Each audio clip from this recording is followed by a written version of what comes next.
मैं हमारे बीच में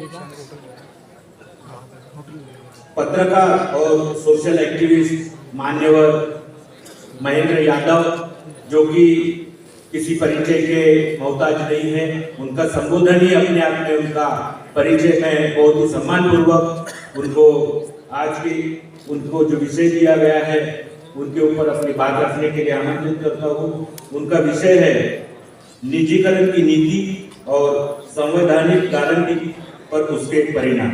श्री महेंद्र यादव। सभी को नमस्कार।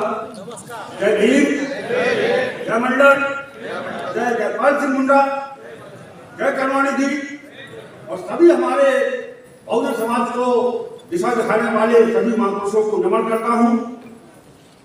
नागपुर में आना मेरे लिए बहुत गौरव की बात हो रही है। बड़ा गर्व महसूस कर रहा हूँ, बहुत सम्मानित महसूस कर रहा हूँ। ये विचारधारा का शहर है, ये दीक्षा की भूमि है। सामाजिक न्याय की विचारधारा यहाँ से शुरू होती है और फिर पूरे देश में फैलती है। और ऐसे महान शहर में आना और वो भी ऐसे कार्यक्रम में आना जो उसी विचारधारा को लगातार आगे बढ़ाने में 40 से 45 साल से ऊपर से लंबे समय से लगा हुआ है, उस कार्यक्रम में आकर मैं अपने आप को बहुत गौरवान्वित महसूस कर रहा हूँ। इंडिपेंडेंट लेबर यूनियन के बारे में मैं देख रहा हूँ कि पहला सेशन कितना शानदार हुआ, इतनी बड़ी संख्या में लोग रहे, अभी उतनी ही संख्या दिख रही है। और आयोजकों को इस बात के लिए बहुत बहुत धन्यवाद दूंगा। इतने अच्छे अच्छे वक्ताओं को उन्होंने बुलाया। पहला सेशन जब खत्म हुआ, जब वो पहले सेशन के वक्ता बोल रहे थे, कांता भैया जी, सूरज मंडल जी, आदरणीय देश पाटिल जी, लग ही नहीं रहा था कि इनका बोलना खत्म किया गया। लग रहा था कि भी और बोलते रहे। इतने रोचक शब्दों में उन्होंने अपनी बातें बताई, आसान भाषा में बताई। कांता भैया जी अंग्रेजी हिंदी दोनों में इस तरीके से किया कि हर कोई उनकी बात को समझ पा रहा था। और उनमें पूरा अध्ययन भी था, समाज के लिए पीड़ा भी थी और समाज के लिए दिशा भी थी। एक बात मैं जरूर कहूंगा कि इतने सारे लोगों को हम जैसे जज करते हैं तो उसके पीछे कुछ कारण ये होता है कि ये हमारे लोग हैं, हमारे पूर्वज हैं। हम उनका सम्मान नहीं करेंगे तो वह कौन करेगा? ये लोग हमारे समाज के बीच में कोई कितना भी प्रतिभाशाली हो, उसको सम्मान देने के लिए तैयार नहीं होते हैं। ये हमारी ही जिम्मेदारी बनती है। इनके लिए तो इनका महानता का इनका एक अलग क्राइटेरिया होता है। कांता जी बता रहे थे, अंग्रेजी की बात कर रहे थे, संस्कृत की बात कर रहे थे। आप देखिए ये पक्ष और विपक्ष दोनों जगह हमको यही लोग घेर देते हैं। आप देखिए देश में अंग्रेजी का विरोध करने वाले कोई बड़ा भी आंदोलन हो या जिसे आप कीजिए, यही लोग होंगे। और अंग्रेजी का फायदा उठाकर करने वाले यही होंगे। संस्कृत का विरोध करने वाले यही रहेंगे और संस्कृत का पक्ष में हम लोगों को बोलने वाले भी यही लोग रहेंगे। ये महानता का दायरा इनका खत्म नहीं होता है। मूल मुद्दे पर आने के पहले मैं थोड़ा सा ये बात बोलना चाहता हूँ, जिसके लिए थोड़ा सा मुझे जाना भी जाता है। इनकी थ्योरी क्या होती है महानता की? तमाम लोगों ने पढ़ा भी होगा मुझे कि देखिए इस तरीके से ये सारे महानता के पद अपने पास आपस में बांट लेते हैं कि मिश्रा जी अंग्रेजों को हटाने के लिए हिंदुओं को एकजुट करना जरूरी समझते थे, इसलिए महान हो गए। और त्रिवेदी जी इन सब झंझटों से दूर शांति का जीवन जी रहे थे और आदर्श नागरिक का किरदार निभा के महान हो गए। विश्व स्तर पर देश को आगे बढ़ाने के लिए अंग्रेजी को बढ़ावा देने के पक्षधर अग्निहोत्री जी और अंग्रेजी को गुलामी का प्रतीक बताने वाले पौराणिक जी दोनों महानता को प्राप्त हो गए। झा साहब लाश अवसर मिलने पर भी विदेश नहीं गए और उन्होंने मातृभूमि में ही रहना पसंद किया, इसलिए महान कहे जाने लगे। लेकिन पड़ोस का 82 का लड़का विदेश तक जाकर देश का झंडा गाड़ आया, वो इसलिए महान हो गया। किसी और का मौका आ ही नहीं पा रहा है। दिवाली के अंग्रेजी में बहुत होशियार थे, इसलिए उनका डंका बच गया। और त्रिपाठी जी ने हमेशा संस्कृत का झंडा बुलंद किया, वो इसलिए महान हो गए। गोस्वामी जी लिखकर महान हो गए और शर्मा जी ने लेखन को मलेच्छ कर्म मानकर तमाम योग्यताओं के बावजूद लेखन नहीं किया, वो इसलिए महान हो गए। ओझा साहब ने जाति लिखना बंद कर दी, इसलिए महान हो गए। और भारद्वाज की जाति पर अद्भुत तरीके से गर्व के कारण महान हो गए। चतुर्वेदी जी ने दलितों की लड़ाई ली, इसलिए महान हो गए। और वशिष्ठ जी ने दलितों को और हमारे SC/ST की तबके को उनकी औकात में रखकर संस्कृति की रक्षा का अमूल्य योगदान दिया, वो इसलिए महान हो गए। यानी आप देखिए, हर तरीके से सारी महानताएं अपने पास में रख लेते हैं और हमारा नंबर नहीं आ पाता है। इसलिए हमें अपने प्रतिभाओं को पहचानना और उनका सम्मान करना, ये सबसे ज्यादा जरूरी है। अब मैं थोड़ा सा जो आज का विषय है उस पर भी आ जाता हूँ। पहली बात तो मैं पूरी ईमानदारी के साथ स्वीकार कर लूँ, मैं उस फील्ड से आता हूँ जिसने आप लोगों के अधिकारों का हनन करने में सबसे बड़ी भूमिका निभाई है, मीडिया।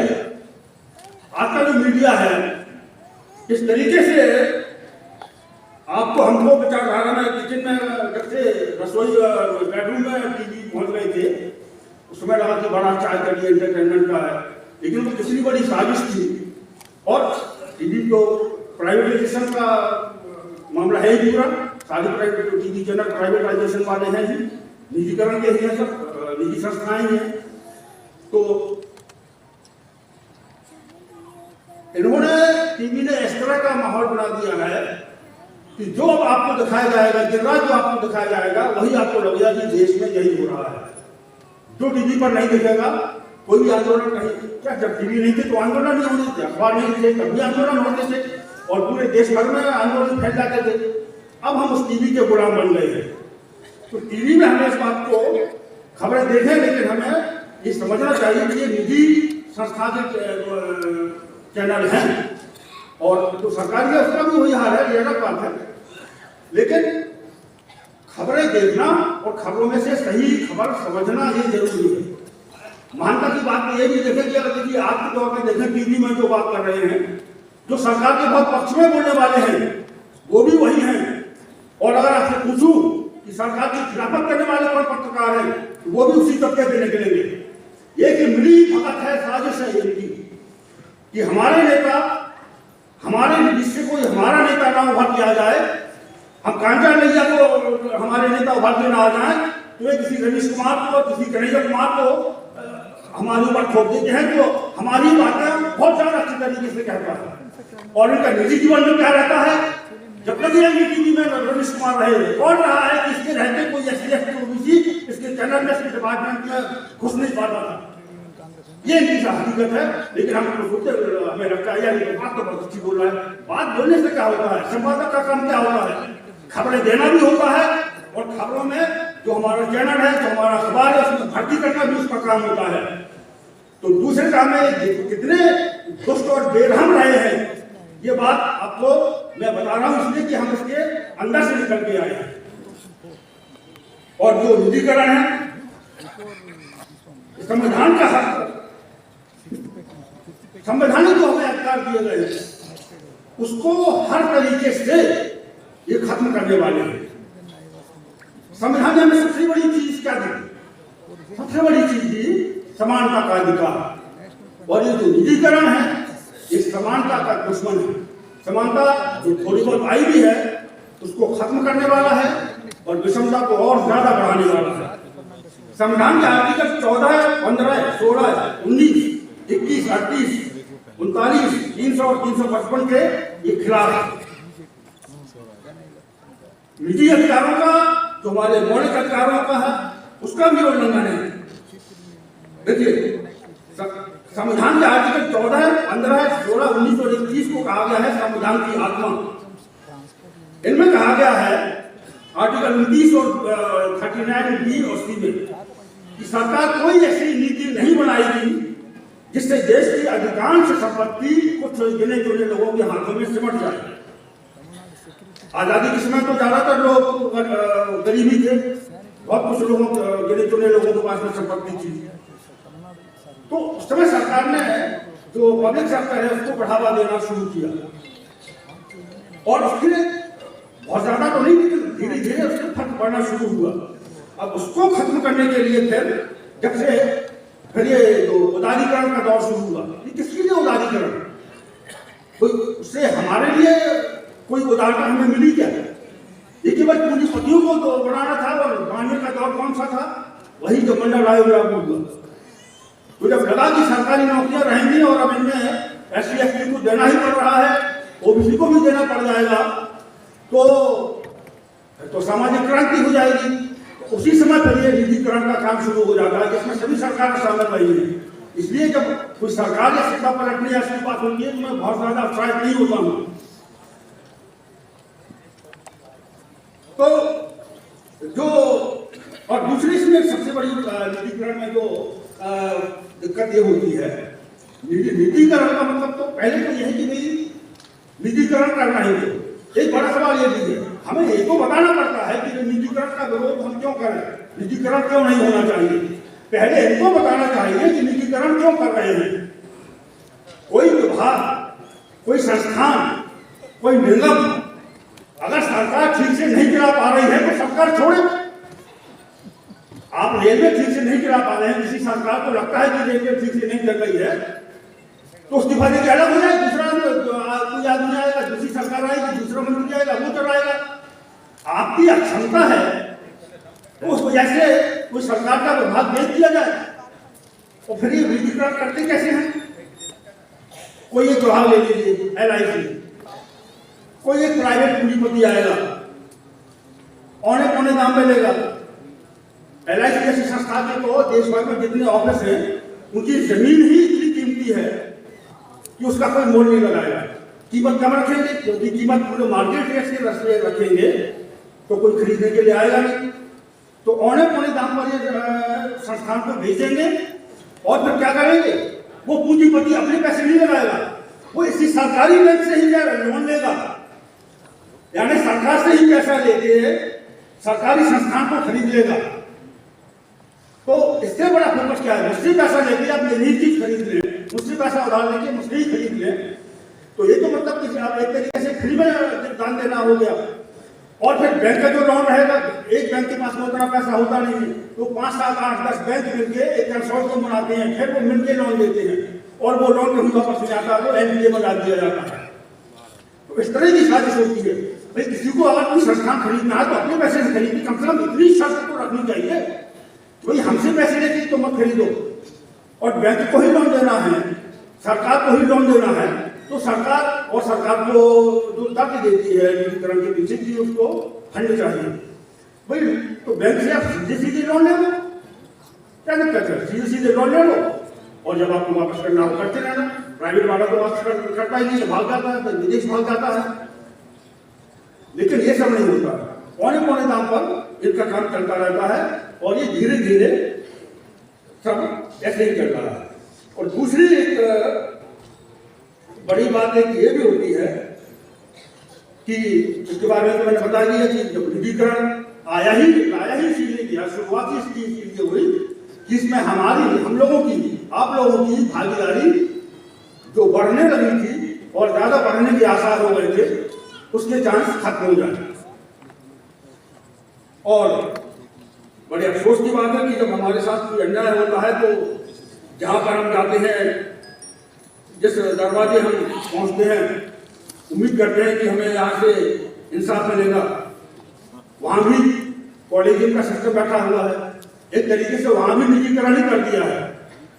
200-400 परिवार हैं, उन्हीं के परिवार के लोग जज बनते रहते हैं और वो इसलिए सरकार के खिलाफ कोई जो होता है तो बहुत न्यायपालिका उस तरीके से कदम नहीं उठाती है, क्योंकि उनकी खुद उनका हाथ दबा हुआ है। उनको अपनी पीढ़ियों, आने वाली पीढ़ियों के लिए उच्च न्यायपालिका के पद सुरक्षित रखने हैं, तो इसलिए न्यायपालिका से भी उस तरह से हमें न्याय नहीं मिल पाता है। और जब भी आरक्षण के मामले में होता है, कोई भी होता है, तो कोई भी याचिका लगा दी और तुरंत स्टे दे दिया जाता है। और हम लोग जो मांग करते हैं तो उस पर लगातार तारीख मिलती रहती है और वो सब काम चलता रहता है। निजीकरण के बारे में एक बात ये भी है और एक बहुत जरूरी सवाल है कि निजीकरण का वैसे विरोध कर रहे हैं, तो निजीकरण का विरोध अभी क्यों कर रहे हैं? सवाल यह है कि जब हमारे ही किसी संस्था का निजीकरण होने मुझे लगता है, तभी हम विरोध क्यों करते हैं। निजीकरण का कोई ऐसा तो नहीं, निजीकरण के पीछे कोई पॉलिसी है तो नहीं, किसी एक खास डिपार्टमेंट को हमें सरकार प्राइवेट करना चाहती है। ये तो एक एक करके तमाम ऐसे क्षेत्र रहे हैं, ऐसे निगम रहे हैं, ऐसी संस्थाएं रही हैं जिनको प्राइवेट किया जाता रहा है, किया जा रहा है। हम वेट करते रहते हैं कि नहीं, जब हमारी संस्था का आए, जब तक हमारी संस्था सरकारी चल रही है, हमारे ऊपर निजीकरण की तलवार नहीं चल रही है, तब तक ठीक है। कि पहली बार जब निजीकरण हुआ था, तभी अगर सारे लोग, सारे संस्थाएं इस खतरे को भाप के एक साथ में खड़े हो जाते, तब ये बड़ा फर्क पड़ता। अब तो बहुत सी संस्थाएं उन्होंने निजीकरण कर ही दी है। रेलवे में निजीकरण की शुरुआत हो ही गई है। पहले वो IRCTC नाम से बनाया, तो कहते हैं कि रेलवे की संस्था को अलग से क्यों बना रहे हो। IRCTC बनाया, फिर उसको तेजस के हवाले कर दिया। अब किसी के लिए कहेंगे कि नहीं, रेलवे को सरकार के लिए करना है, लेकिन IRCTC को ये प्राइवेट के हाथ में कर देंगे और उसके बहाने रेलवे का भी निजीकरण की शुरुआत हो जाएगी। रेलवे की तरफ आपका लोगों को पहले ध्यान बहुत जाता था, रेलवे का बजट अलग से जो आता था, बड़ा उसका इंतजार रहता था, उसको खत्म कर दिया। अब रेलवे के लिए क्या हो रहा है, आम लोगों को बहुत ज्यादा इसलिए मतलब रेलवे नहीं आएगा। बजट के जरिए हमेशा लोग उस पर नजर रखते थे कि कहाँ पर नीतियाँ नहीं आ रही है, कितना किराया बढ़ रहा है, क्या हो रहा है। वो सब कुछ उन्होंने इस दायरे में लपेट के सब खत्म कर दिया है। और जो एकजुटता सभी विभागों में दिखनी चाहिए थी, पूरे देश के स्तर पर जो एकता दिखनी चाहिए थी निजीकरण के खिलाफ, वो नहीं दिखी और अभी भी नहीं दिख रही है। एक एक करके सारी संस्थाओं का निजीकरण करते जा रहे हैं और उन सारी संस्थाओं से SC, ST, OBC तीनों लोगों को एकदम बाहर करते जा रहे हैं। कुछ कुछ लोगों को प्रतीकात्मक टोकन के तौर पर थोड़ी बहुत भागीदारी दे देते हैं कहने के लिए, और इससे ज्यादा कुछ भी नहीं मिलता। तो संविधान के लिए तो खतरा है, मुझे लगता है इतना तो आभास आप लोगों को सबको भी रहा ही होगा, लेकिन जो उसके मूल इरादे रहे हैं, मैं ये जगह रेलवे का यही मामला देख ही रहा था। अब पता नहीं कि ताजा स्थिति क्या है रेलवे के साथ, आप लोग बैठे पता होगा कि तेजस के बाद सरकार 150 ट्रेनों और 50 रेलवे स्टेशनों को समयबद्ध तरीके से निजी ऑपरेटरों को दे रही है। शुरुआत भी हो चुकी है। हवाई अड्डों को अब ये सीधा नहीं कर रहे हैं, लेकिन हवाई अड्डों के संचालन की जिम्मेदारी उनको दे दी। भाई हवाई अड्डों की संचालन नागरिक उड्डयन मंत्रालय किस लिए है, वो क्यों नहीं हवाई अड्डों का रखरखाव और कर सकता है। रेलवे स्टेशनों का अभी तक रेलवे अच्छी तरीके से देखभाल कर ही रहा था। कहीं आपको कमी लग रही थी तो सरकार को करना चाहिए, अधिकारियों को बदलते, मंत्रियों को बदलते, लेकिन एक सीधा उन्होंने तरीका निकाल दिया कि बस निजीकरण जो आपको कमी मिले, जिस डिपार्टमेंट पहले उस विभाग को खराब कर दो, उसको चौपट कर दो और फिर उसको निजीकरण के हवाले कर दीजिए। स्कूलों की बहुत बात होती है, स्कूलों में जो प्राइवेट स्कूल खोले हैं, कहा जाता है कि प्राइवेट स्कूल में बहुत अच्छी सुविधाएं होनी चाहिए। आप देखिए कि समाज को कितना बांट के रख दिया है उन्होंने। पहले हम लोग देखते थे जब सरकारी स्कूल एक दो होते थे, उसी में कलेक्टर का भी बच्चा पढ़ता था, उसी में तहसीलदार का बच्चा पढ़ता था, उसी में सेठ का बच्चा पढ़ता था, उसी में और नौकरी पेशा लोगों के बच्चे पढ़ते थे, उसी में साथ में मजदूर के बच्चे पढ़ते थे, साथ में किसान के बच्चे पढ़ते थे, और सभी के बीच में एक ना एक जुड़ाव, एक ना एक कनेक्शन, एक समाज जुड़ा हुआ रहता था।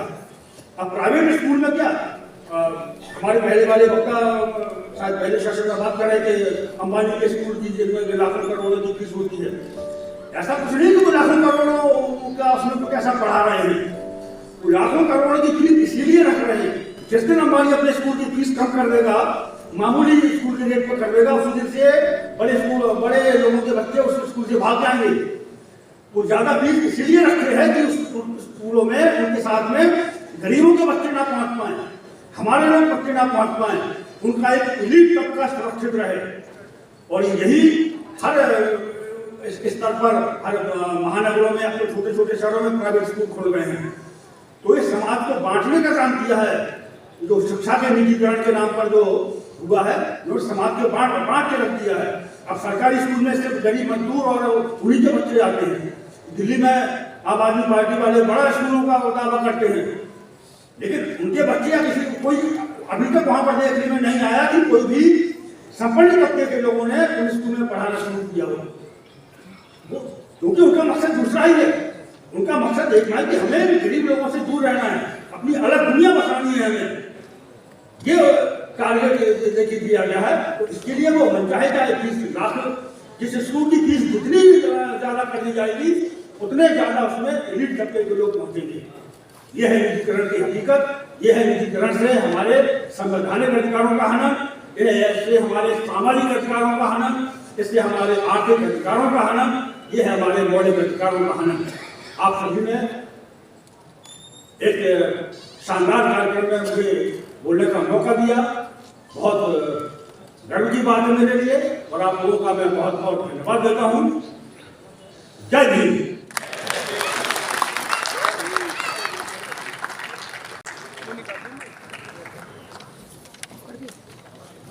बहुत धन्यवाद सर।